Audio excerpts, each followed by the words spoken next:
The next program we have is the septuagenarian ceremony. നരച്ച തല ശോഭയുള്ള കിരീടമാകുന്നു, നീതിയുടെ മാർഗത്തിൽ അതിനെ പ്രാപിക്കാം. സദൃശവാക്യങ്ങൾ 16:31. ഇനി നമുക്ക് നമ്മുടെ പള്ളിയിലെ സപ്തതി ആഘോഷിക്കുന്ന എല്ലാവരെയും സ്വാഗതം ചെയ്യാം. ആദ്യമായിട്ട് mister Mathew Yohannan.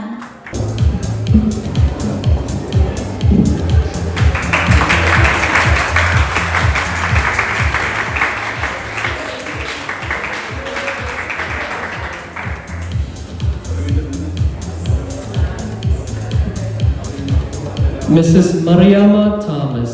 Unfortunately, she was not able to join us today, but we acknowledge her.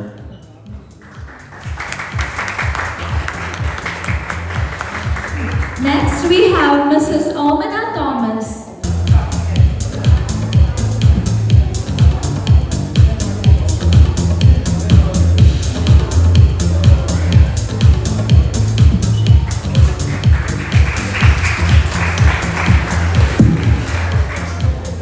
Mrs. Mariama Alexander.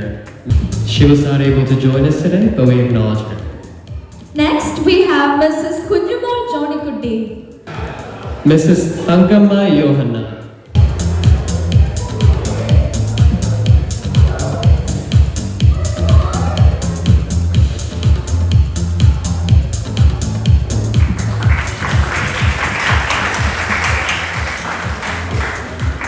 എഴുപതുകളുടെ പ്രായത്തിലേക്ക് കടന്നിരിക്കുന്നവർക്ക് അഭിസംബോധന ചെയ്യുവാനായിട്ട് നമ്മുടെ സ്വന്തം പ്രിയപ്പെട്ട ശ്രീമതി ജോസ്മി ജോസഫിനെ സ്നേഹപൂർവ്വം സ്വാഗതം ചെയ്യുന്നു.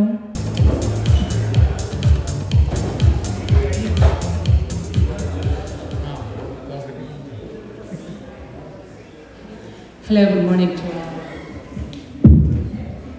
ബഹുമാനപ്പെട്ട അച്ഛനും ആദരണീയരായ മാതാപിതാക്കൾക്കും ഇവിടെ സന്നിഹിതരായിരിക്കുന്ന എല്ലാവർക്കും ക്രിസ്തു നാമത്തിൽ എൻ്റെ സ്നേഹവന്ദനം. ഇന്ന് ഈ സദസ്സിൽ ഈ പ്രിയപ്പെട്ടവരെ അഭിസംബോധന ചെയ്യുന്നതിന് എനിക്ക് കിട്ടിയ ഈ ധന്യമുഹൂർത്തത്തെ വലിയ സന്തോഷത്തോടും ദൈവസന്നിധിയിൽ ബഹുമാനത്തോടും കാണുന്നു. ഇന്ന് നാം ആദരിക്കുന്നത് വിശേഷപ്പെട്ടവരായ നമ്മുടെ പ്രിയ 70 തികഞ്ഞ മാതാപിതാക്കളെയാണ്. വിശുദ്ധ പത്രോസ്ലീഹ ഒരു ദിവസം ക്രിസ്തുവിനോട് ചോദിച്ചു, കർത്താവെ, ഞാൻ ക്ഷമിച്ച് അങ്ങ് മടുത്തു, ഞാൻ എത്ര പ്രാവശ്യം ക്ഷമിക്കണം? കർത്താവ് പറഞ്ഞു, 7 അല്ല 70 വട്ടം ക്ഷമിക്കണം. എന്നാൽ ഇന്ന് നമ്മുടെ മുമ്പിൽ ഇരിക്കുന്നവര് 7 70 വർഷങ്ങളോ ക്ഷമിച്ചും സഹിച്ചും സ്നേഹിച്ചും നമ്മളെ മാതൃക കാട്ടിത്തന്നവരാണ്. ഇന്ന് നമ്മൾ വർഷങ്ങളുടെ കണക്കല്ല ആദരിക്കുന്നത്, മറിച്ച് ഈ കാലം അത്രയും ദൈവത്തോടുള്ള വിശ്വാസത്തിലും ജ്ഞാനത്തിലും സേവന ജീവിതത്തിലും ഈ സഭയുടെ ചരിത്രത്തിൽ ഇവർ ചിട്ടപ്പെടുത്തിയ വഴികളെയാണ് നമ്മൾ ആദരിക്കുന്നത്. ഇന്ന് പല തലമുറകളും പിന്തുടരുന്നത് ഈ വഴികളാണ്. ഈ വഴികളെ നമ്മൾ ഓമനപ്പേരിട്ട് വിളിക്കും, പാരമ്പര്യമെന്നോ സംസ്കാരമെന്നോ ഒക്കെ. ഈ സംസ്കാരവും പാരമ്പര്യവും, നല്ല സംസ്കാരത്തെയും നല്ല പാരമ്പര്യത്തെയും നമ്മൾ എപ്പോഴും മുറുകെ പിടിക്കുന്നവരാണ്. ഇത് കാണിച്ചു തന്നവരാണ് ഇന്ന് നമ്മുടെ മുമ്പിലിരിക്കുന്നവര്. എന്നാൽ നമുക്ക് ചുറ്റുമുള്ള ലോകത്തോട്ടൊന്ന് നോക്കൂ. ലോകം ഓരോ ദിവസവും പുരോഗമന ചിന്തകളാൽ അതിവേഗം മുന്നോട്ട് പായുക. നമ്മൾ മത്സരിച്ച് തലയ്ക്ക് തീ പിടിച്ച് അതിൻ്റെ പുറകെ ഉണ്ട്. എന്താണെന്നല്ലേ, നമുക്കും ഒരു ലക്ഷ്യത്തിൽ എത്തിപ്പെടണ്ടേ, നമുക്കും ഒന്ന് കരപറ്റണ്ടേ. അതിനുവേണ്ടിയുള്ള സമ്മർദ്ദം വളരെയേറെയാണ്.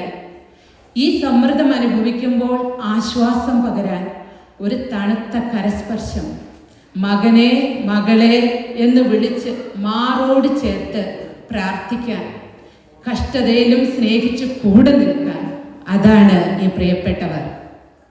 നല്ല രീതിയിൽ ജീവിച്ച ജീവിതത്തിൻ്റെ മൂല്യം തിരിച്ചറിഞ്ഞ് തലമുറകളെ സ്വാധീനിച്ച കഥകളെ ഓർക്കാനും കാലത്തിൻ്റെ പരീക്ഷണങ്ങളിൽ നിലനിന്ന വിശ്വാസത്തെ ആദരിക്കുവാനുമാണ് ഈ അവസരം നമ്മൾ വിനിയോഗിക്കുന്നത്. സങ്കീർത്തനം 92:14 ഇങ്ങനെ പറയുന്നുണ്ട്, വാർദ്ധക്യത്തിലും അവർ ഫലം കായ്ച്ചുകൊണ്ടിരിക്കും, അവർ പുഷ്ടി വെച്ചും പച്ച പിടിച്ചുമിരിക്കും. പ്രിയ മാതാപിതാക്കളെ, നിങ്ങളുടെ ജീവിതം സഹനശീലത്തിൻ്റെയും ആത്മഗൗരവത്തിൻ്റെയും അച്ചടക്കത്തിൻ്റെയും സാക്ഷ്യമാണ്.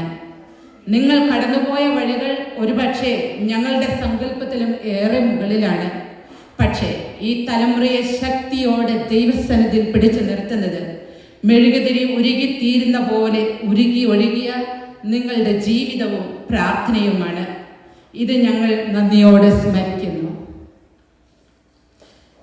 ഇവരുടെ കൈകളിൽ നമ്മൾ നോക്കിയാൽ കാലത്തിൻ്റെ അടയാളങ്ങൾ കാണാം.